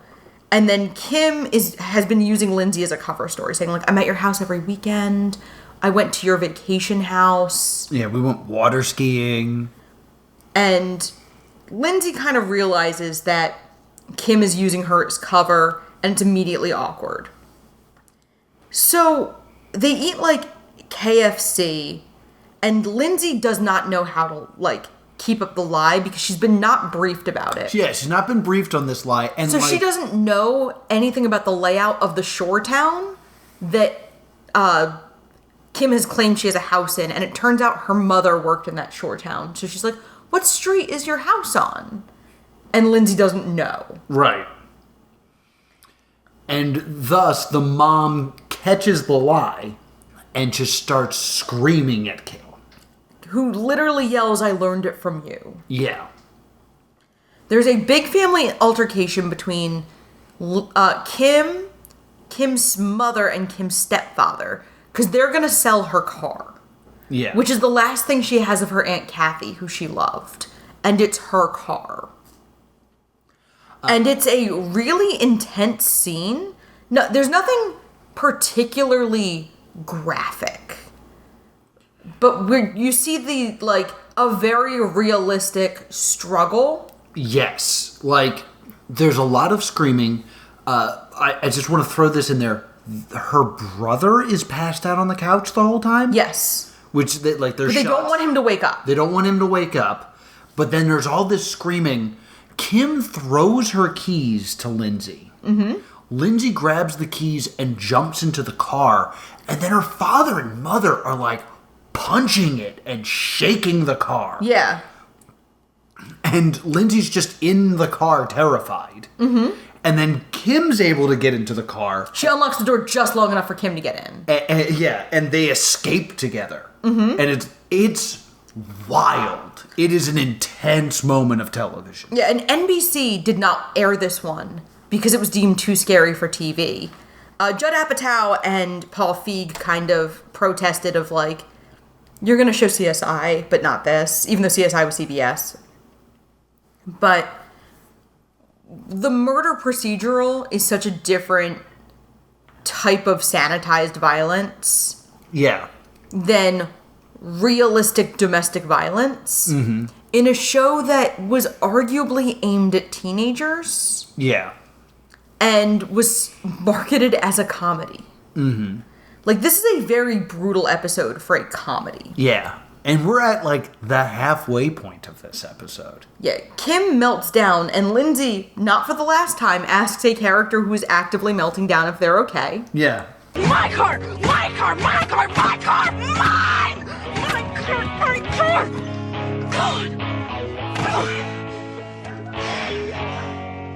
Are you okay? And they decide to go looking for Daniel, who Kim's like, I just want to find Daniel. During this, Sam and Neil are having an argument about being geeks, and they have, like, they also have a physical fight. Yeah. But this is played for laughs, because it's two very weak 14-year-olds kind of awkwardly wrestling because they don't know how to fight each other. Sam throws Neil through a chemistry set. Which, and they're like, chemicals, oh no! And it has enough acid that it, like, eats away at the rug on Sam's floor. So, Kim and Lindsay pull up to the park where Daniel and Nick usually play basketball. And Daniel has his fingers in Karen's mouth. Yeah, Karen is filleting Danny's thumb. And Kim then off-roads into the park, and Lindsay's remarkably calm. Yeah, I'm going to kill you, is what Kim is yelling. And then they drive away, and Daniel just looks at Nick and goes, She's pissed. She tried to murder us with a car. And but Nick it needed to be said out loud that she's pissed. Nick is the only person reacting appropriately in this scene, because he's like... Yeah. Because he almost died. Yeah. So, Lindsay then is, like, trying to act like maybe Daniel wasn't cheating on her. Mm-hmm. And Kim starts to cry and is like, Daniel's the nicest guy I've ever met. I always have to be alert and a bitch. because he's still a man, he'll screw anything that moves. Yeah. So we find out that's one of the reasons she's been so unkind to Lindsay, is Lindsay is another woman in Daniel's orbit. Yes, and this is where she also says, my life sucks, I don't have any friends. You're my only friend and you're a loser. And then Lindsay is more upset about being called a loser than she is about nearly running over Daniel and Nick with the car. The murder that almost happened, about the assault in her home. No, she was upset about that. I mean, she's more upset about the loser than the car wreck that they're almost in. So, they invite Kim to Lindsay invites Kim to dinner at her house. Meanwhile, Sam is wolfing down food because he's trying to get bigger. He's trying to get bigger. And Mrs. Weir is like weirdly concerned, and I was like, ma'am, have you ever seen a 14-year-old boy eat? Yeah, it's fine. Like, this is normal. And, like, the other thing that's so weird is Lindsay walks up to her parents and is like, can my friend Kim stay for dinner? And then Kim enters, still actively crying. Like, yeah. I would love some veal. It's like, wait, what? Whoa. Nobody has a question about what's happening? Well, Lindsay was going to just go straight upstairs with Kim. And it's like Kim who sits down at the dinner table. And, you know, she's crying. She's like, you're a man, to the dad. Why are men only interested in sex? And then cries into her food. And you just see the dad like, And the phone rings. Mrs. Weir goes up to get it. And it was Kim's mom. Yeah. Telling her version of what happened. Yeah. And during this, you know, Lindsay kind of protests, like, why would I lie about having a beach house? Why would I do, like, I didn't do any of this. Her mom is, like, mean and crazy. And Jean Weir decides it's a kindness to let Kim stay a bit and offers her some ice cream. Yeah. The next scene is somehow even more brutal. Yeah, this is so unnecessary. We find out that Kim is telling a story about her brother getting attacked by cops who were hitting him with their billy clubs. And she's like, he wasn't even doing anything, he was just drunk. Mm-hmm. And we find out that her brother, who we saw in the previous scene, sustained a traumatic brain injury. Yeah. Well, her exact words are something along the lines of, You know, my brother got ambushed by cops once. They beat him in the head with their billy clubs. Oh my, what was your brother doing? Nothing. He was just drunk, minding his own business. Cops just went nuts on him. Now he sleeps all day on the couch, and he never parties.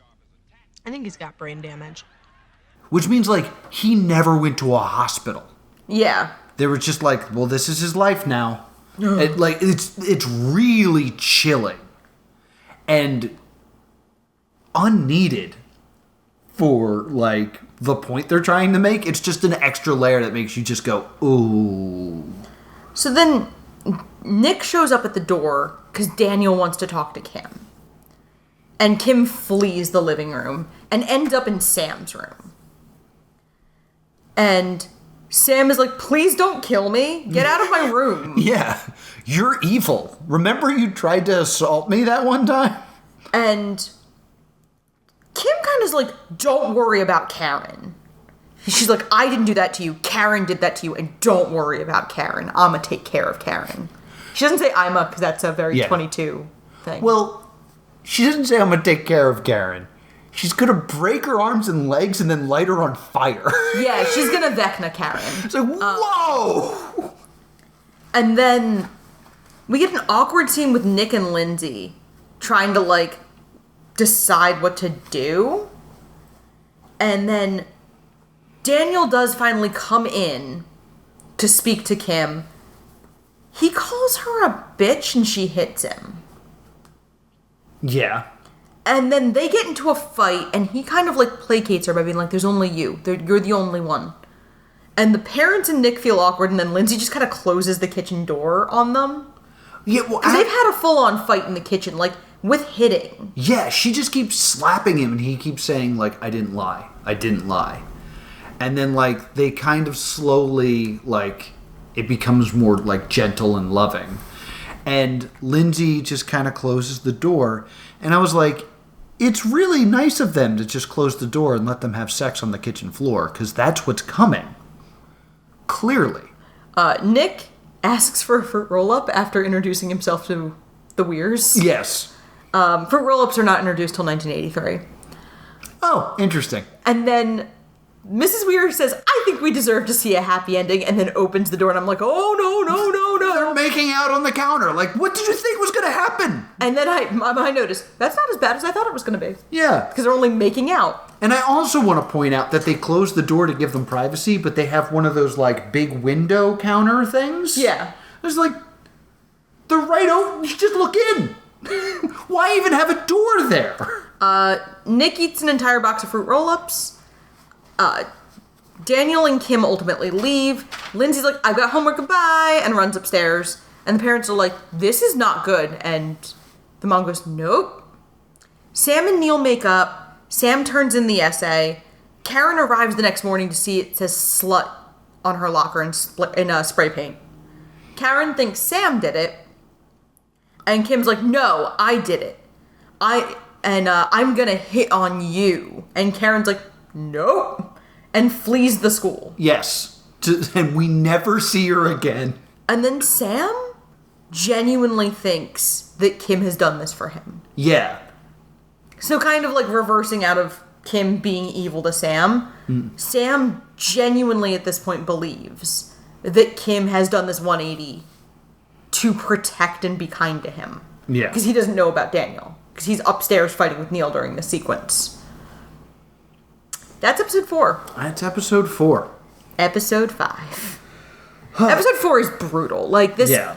Yeah, let's not move on to episode 5. Yeah. Because episode 4, like, I need to say this. It's so wild. Like, all the things that happen. Yeah. It's one of the greatest episodes of television I've ever seen. Yeah. Just because, like, the whole time I'm like, it's legitimately surprising me. Mm-hmm. Like, because they set up so well, Kim is only being nice because Nick told her to be. Yeah. And for it to be so much more than that. And so much sadder than that. It's like, oh, I can't believe Kim did this. And then for them to be like, oh, I see exactly why Kim did this and I completely understand. And for them to be able to turn us to be entirely on Kim's team. Yeah. Because of, like, the horror she goes through daily is, like, very impressive. And it's very real. It's very, like, oh my God, there are places like this. I'm not laughing out loud a lot. No. But, like, I'm so on the ride for this episode. It's very well done. My only, like, small problem is there gets to a point where all this is happening in Lindsay's house and Lindsay's no longer speaking. Yeah. I was like, Linda Cardellini's eyes are doing a lot of the heavy lifting because she hasn't had a line in a couple minutes. Yeah, Lindsay is the audience surrogate in this episode more than any other. And she's the audience surrogate of the series, but more in this episode than any other. I can see why this is a difficult episode to have early in your first season. Yeah. Because this reminds me of a lot of other episodes of TV where you get that hidden depths of a character who was previously kind of antagonistic. Mm. I'm going to pick the most family-friendly one I can think of when we meet Helga's family the first time. Right. When we meet, like, Helga Pataki's family on Hey Arnold, and you realize her mother's an alcoholic in the Nickelodeon way, and her dad neglects her, and her sister's definitely the golden child of the family. That episode airs a lot later. Yeah. I think having this attempt to air so early, when the show is still trying to find its way, I mean, it didn't end up airing so early, but, like, in the intended order. This is the 4th episode. I think it's very bold of the show to decide to do this, because in any other show, this would be a very special episode. Right. Because it reminds me of, like, the Full House, where the Stephanie's friends got to talk about his dad, and I had another one in the chamber, but it's gone. But in any other show, it would be a character we've never seen before, jumping into this plot, revealing the hardships of their lives, getting the help they need, which means we never see them again.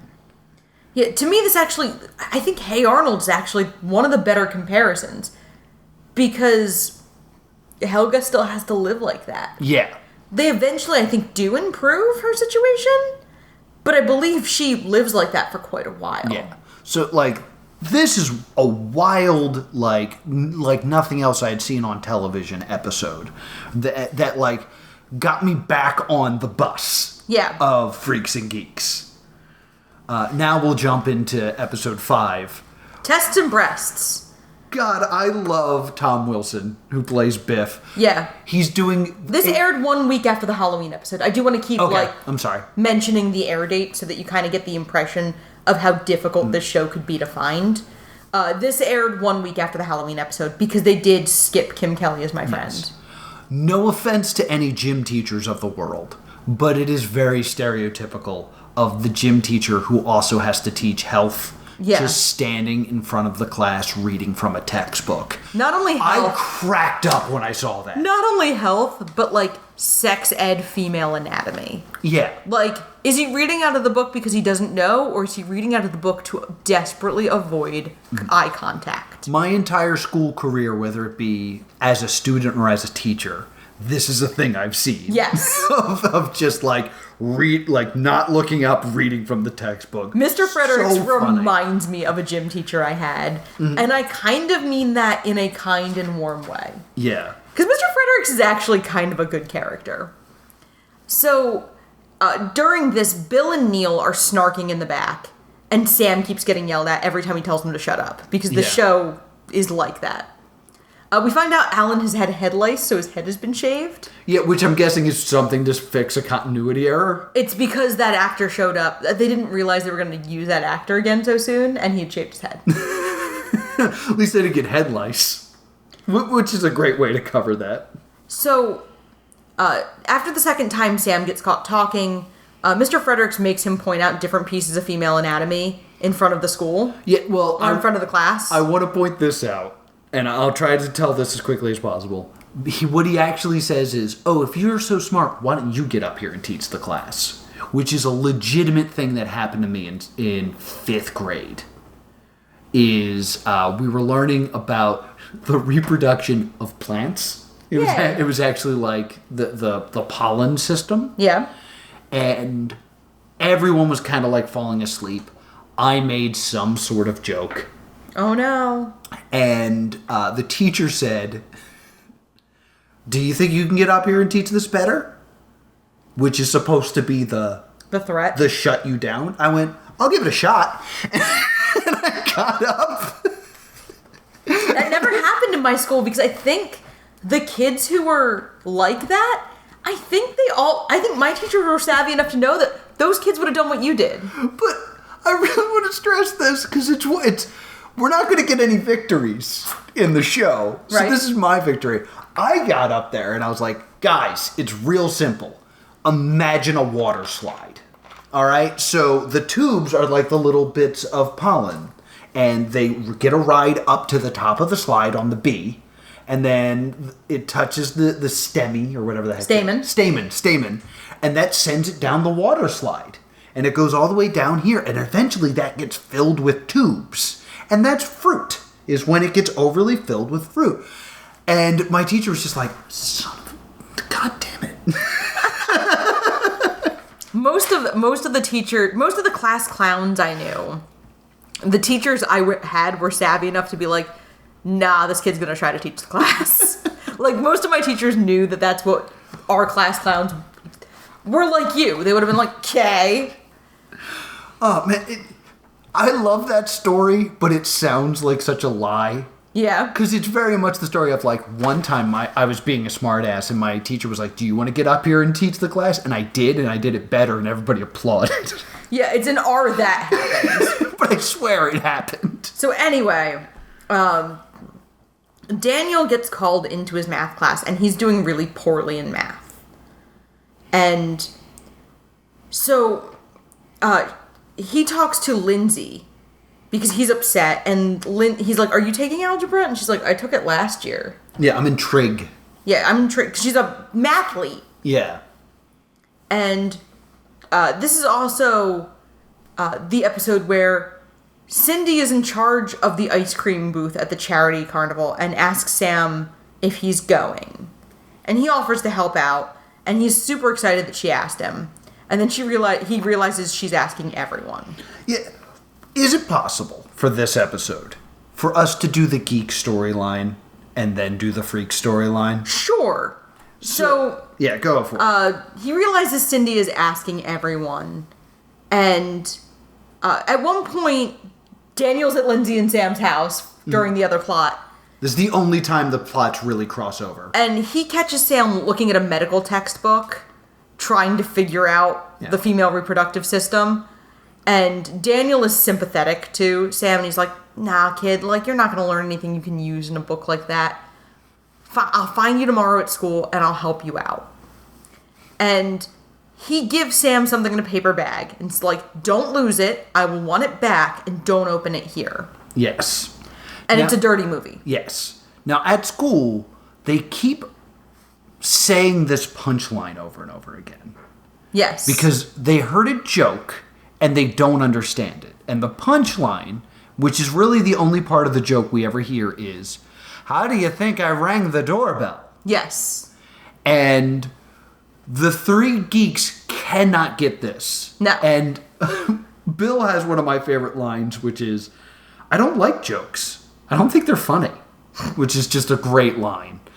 But they are on a quest, not only to learn about the human body, but to figure out why this joke is funny. So they watch the dirty movie Daniel has brought them in Neil's house in the garage, and we watch them watch it. Yes. And we watch them go from excited to bored to horrified. Yeah. They do this great thing where as time is going on, they boys all sit get further away apart. from each other. And I'm just sitting there like, we have to get to the punchline. But it never comes. Well, I'm waiting for the moment where Sam looks down at his crotch, looks up and goes, "I know how he rang the doorbell." But that never happens. All we get is Bill going, "Are we going to go to hell?" Yeah. "I don't want to go to hell." So Sam is then despondent at dinner. And the next day, Cindy comes up to him, asks for help with the ice cream booth. And he's like, "I can't go." Yeah. Because he's now afraid of women and afraid of intimacy because of whatever he saw in the film. Right. So,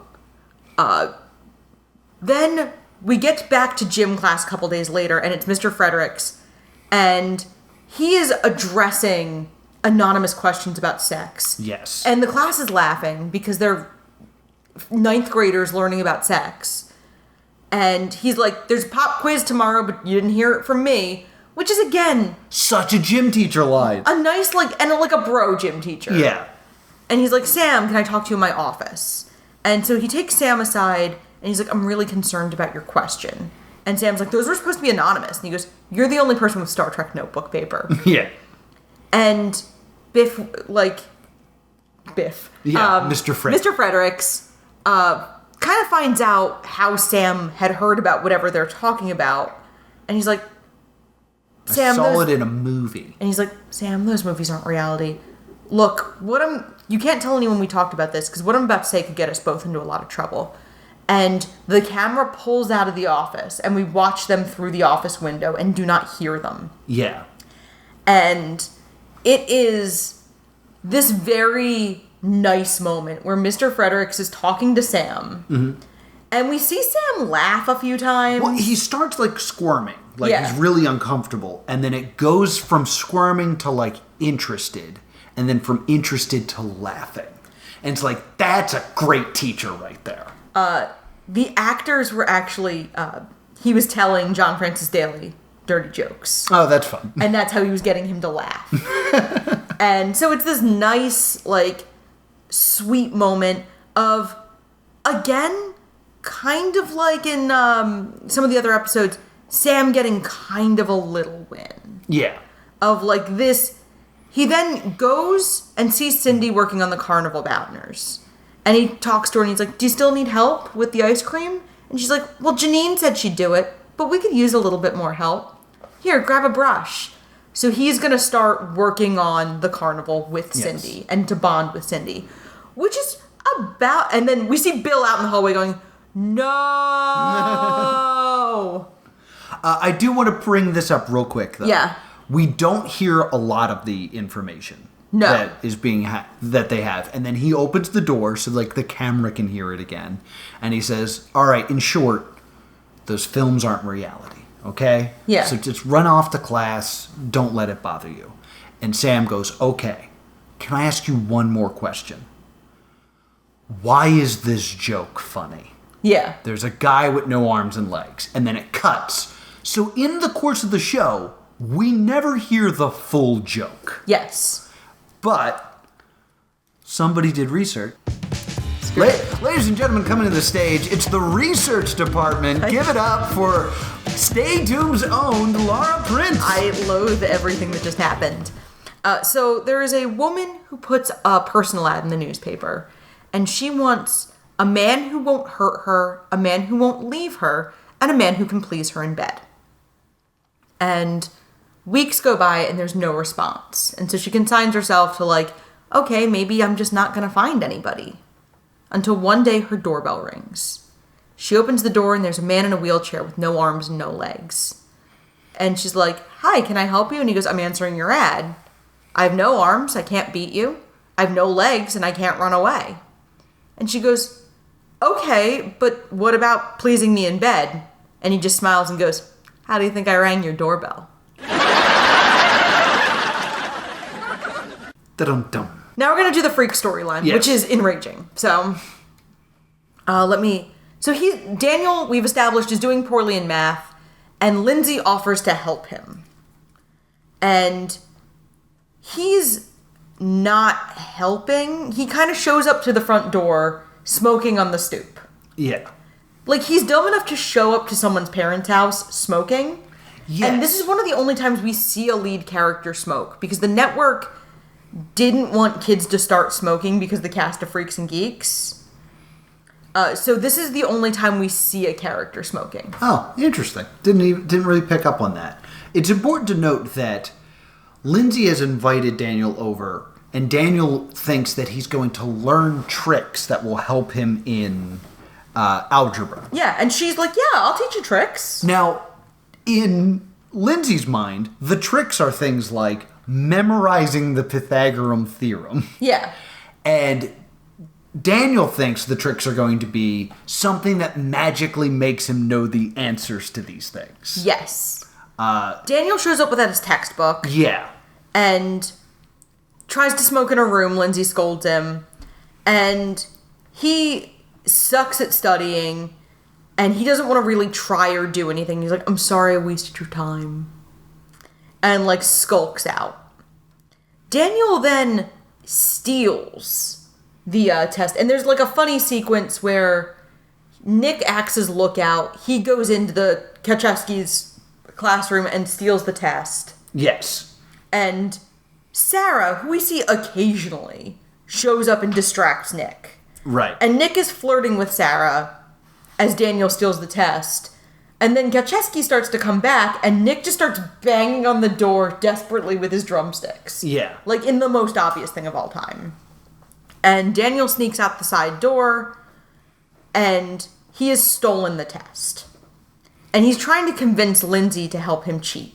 Yeah. Lindsay offers to go talk to the math teacher and ask for an extension. And she's like, he likes me, I'll tell him I'm tutoring you and ask if you can get an extension on the test. Mm-hmm.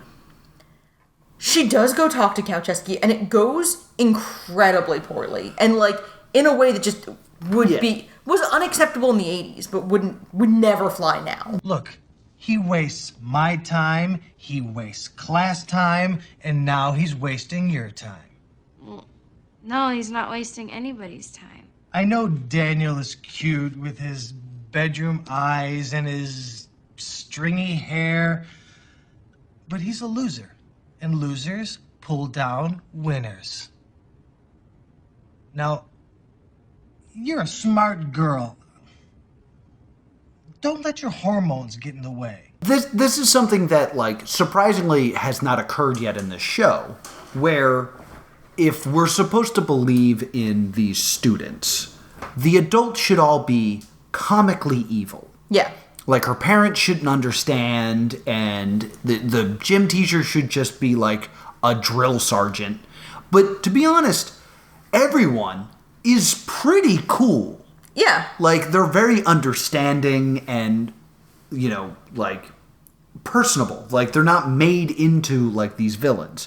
Until now, when this math teacher's like, he's a waste of space.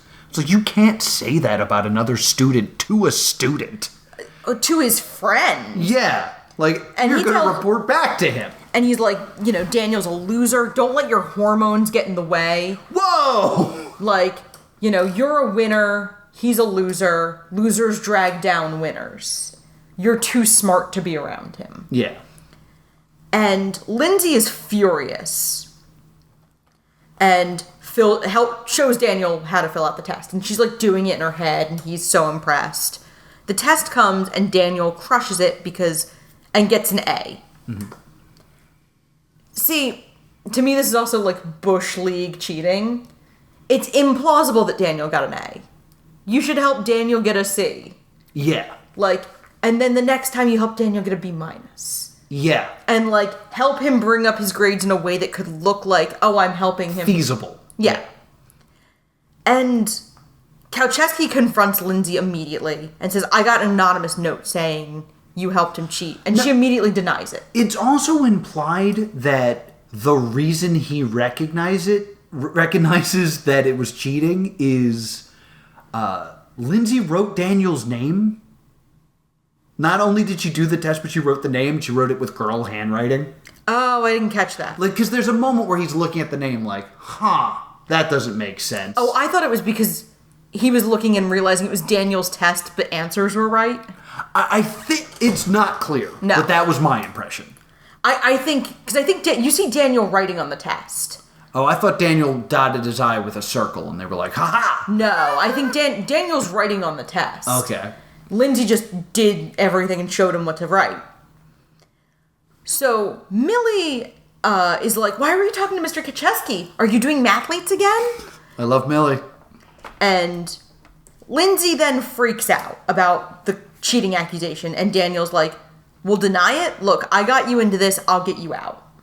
Which, if you believe Daniel at this point.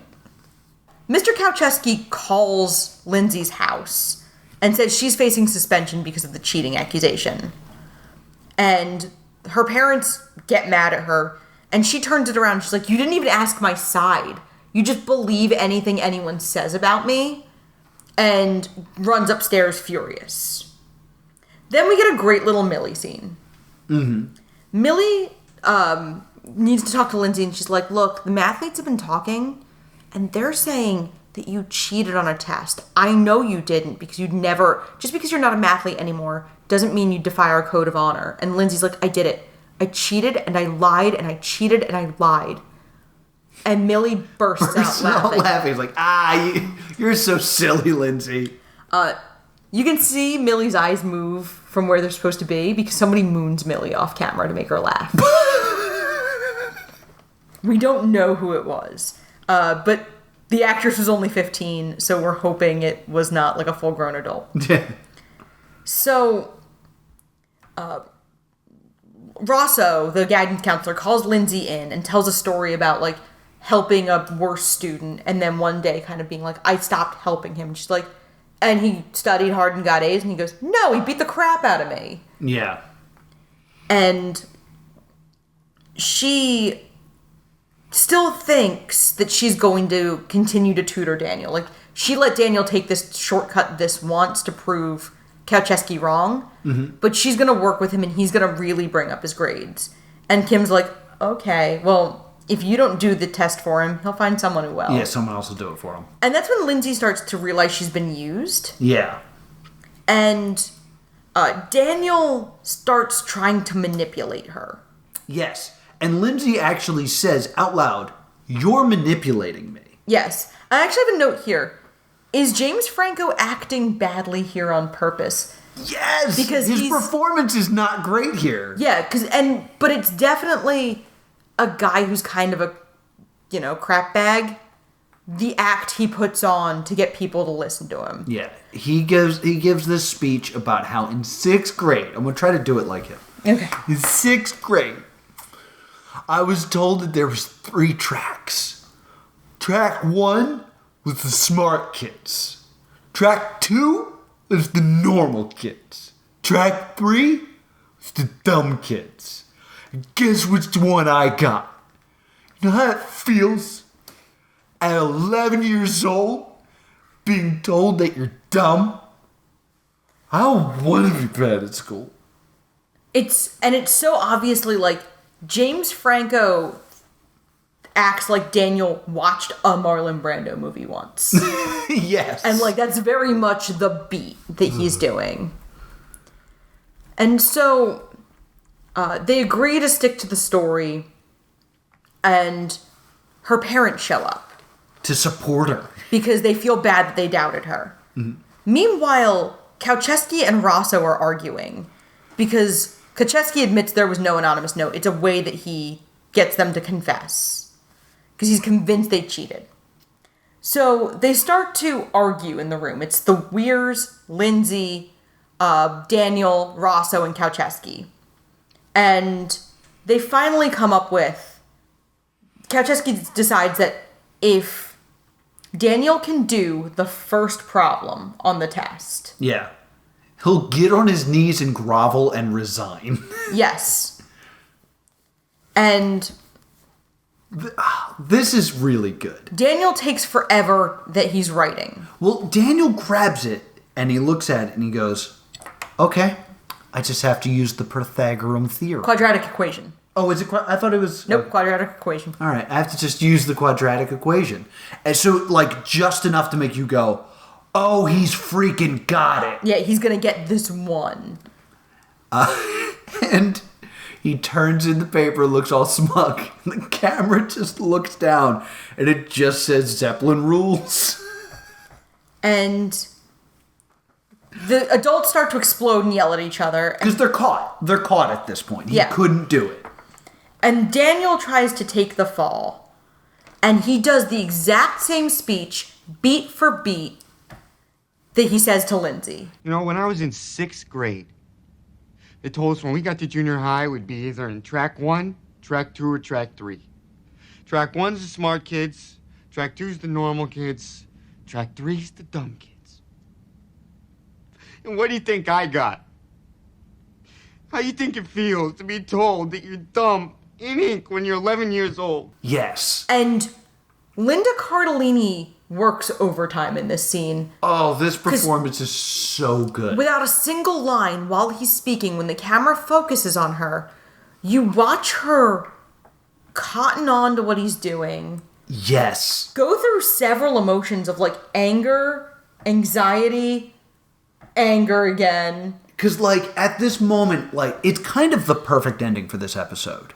Which is, they're gonna get away with it, but she's on to him. Yeah. And it's just like, I was just like, man, they totally nailed this ending.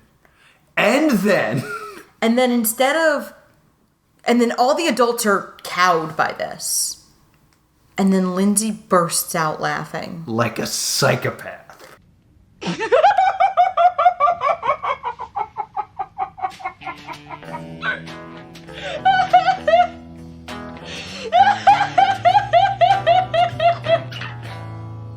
And Kauczewski accuses her of being high. Rosso's like, I think this is a nervous reaction. Yeah. Which is probably closer to the accurate. But she's just, like...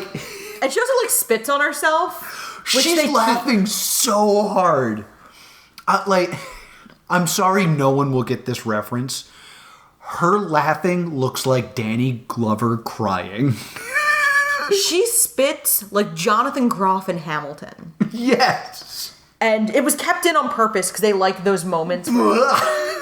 And it ends with the adults arguing over her laughing hysterically. And that's just how the episode ends. Because it ends in chaos because, like, some people think that she's high. Other people think, oh my God, she's laughing at this poor man. Yeah. Who just, like... And if the show had continuity, we would also know that she'd been called into the office for calling Eli a slur. Yeah, But this show does not do continuity. So, like, there's so much going on here. Like, I really liked this episode. I thought this was really good. I think it's great that they didn't end it on that, like, obvious ending point. Yeah. To have it end in chaos, it's great. But I have a note. Yeah. Episode 6 is going to have to be the breaking point. Yeah. Because there has to be repercussions. Yeah, like... They've been caught. Yeah. Like, a lot of damage has been done to the friendship of Lindsay and Daniel. We better freaking address it in episode 6. Daniel might cost Lindsay her future. Let me go ahead and turn the page.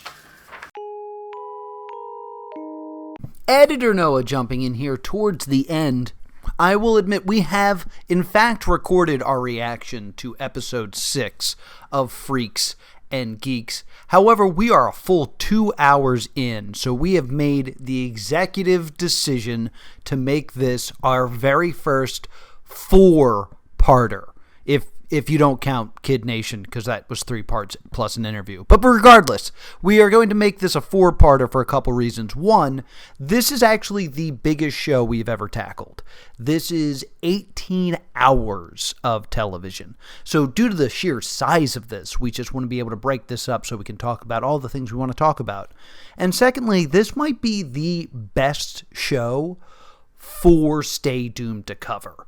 There's a lot to talk about in terms of the time it was mated, what the actual content of the show is, along with backstage politics, what makes this a one-season wonder. So there's a lot for us to go into. So we have decided that we are going to make this a 4-parter. So welcome to Freaks and Geeks month. And we are going to actually cut off the episode here, remove our review of episode 6. We will stick that into next week's episode, and we are going to jump right into some conclusions. I will admit that our little sign-off lines contain spoilers for episode 6, and I apologize for that. But we've decided it is best for everyone, us, the show, and you, the audience, if we cut it off here. So we are going to head back to Noah and Laura in the past, giving us their conclusions on the first few episodes of Freaks and Geeks.